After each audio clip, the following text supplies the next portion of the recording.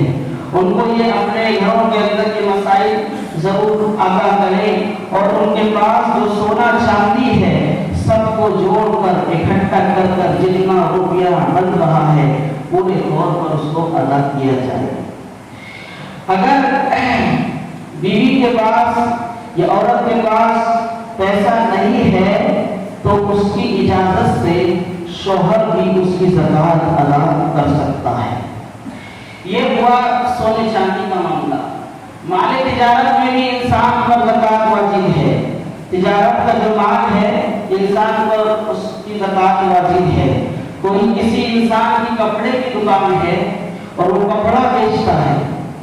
اب اس کی دکان میں جتنا کپڑا ہے اور اس کے پاس کچھ بجٹ ہے، اگر وہ سب ملا کر نصاب کو پہنچتا ہے یعنی 52.5 تولہ چاندی کی قیمت پہنچتی ہے تو اس پر بھی زکوٰۃ واجب ہے، بشرط یہ کہ 1 سال اس پر گزر گیا ہو.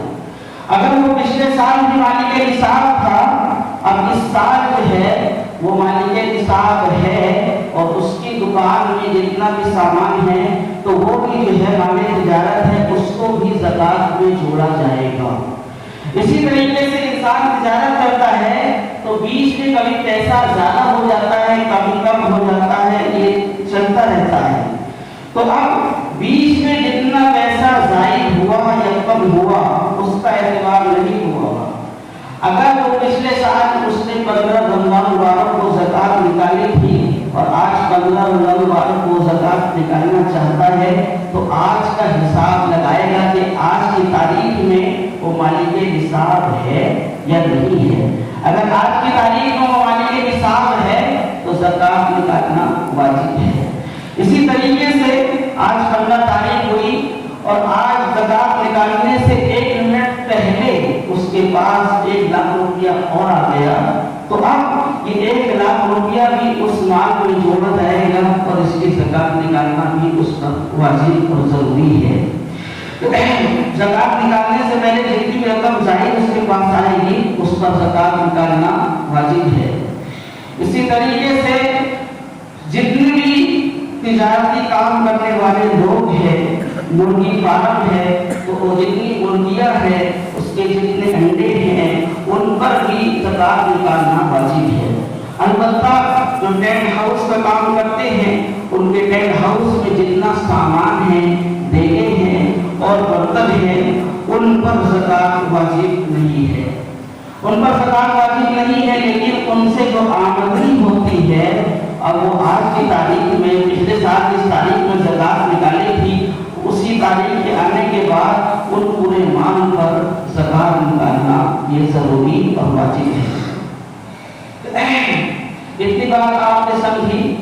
اب زکوٰۃ کن لوگوں کو دینا چاہیے اور زکوٰۃ کن لوگوں کو دینا افضل ہے یہ بات اور سماعت کریں.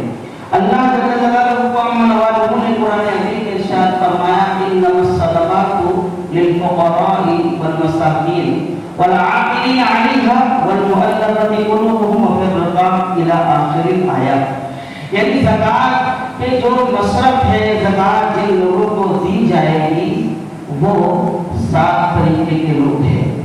7 طریقے کے لوگوں کو زکوٰۃ دی جا سکتی ہے. نمبر 1 فقیر کو زکوٰۃ دی جاتی ہے.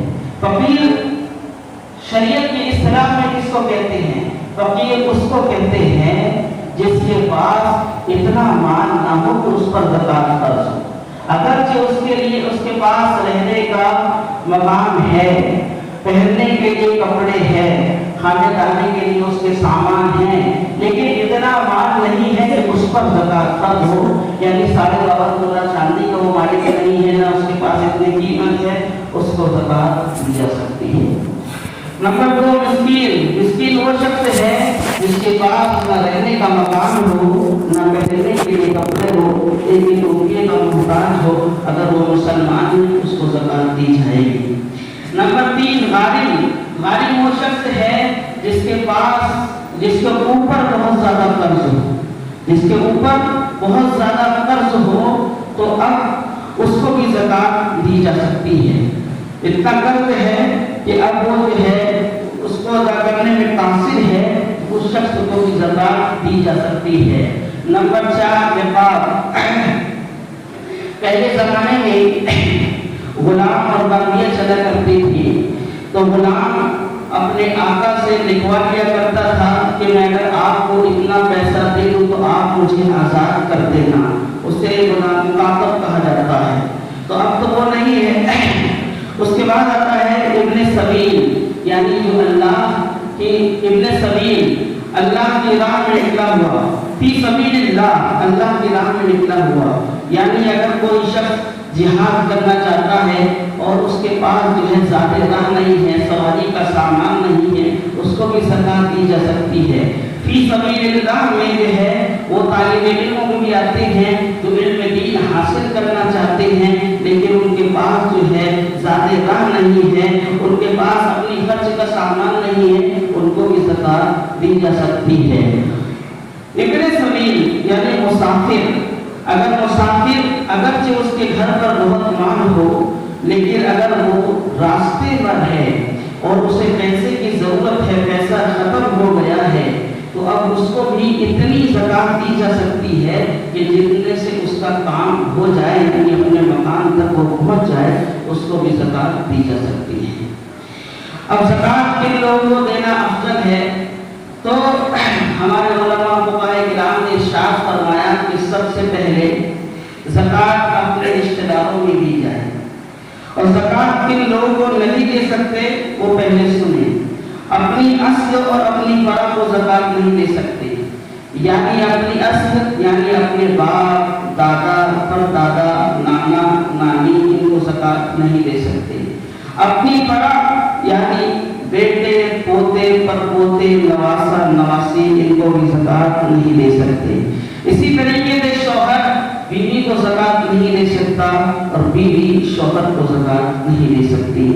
اب زکات کن لوگوں کو دینا افضل ہے؟ تو سب سے پہلے آپ دیکھیں کہ آپ کے اگر بھائی یا بہن اگر وہ اس لائق ہے تو ان کو زکات دیا جائے. یعنی یہ 7 چیزیں میں نے جو گنائی، فقیر یا مسکین، اگر وہ مالک نصاب نہیں ہے تو سب سے پہلے اپنے بھائی اور بہنوں کو زکات دینا یہ افضل ہے.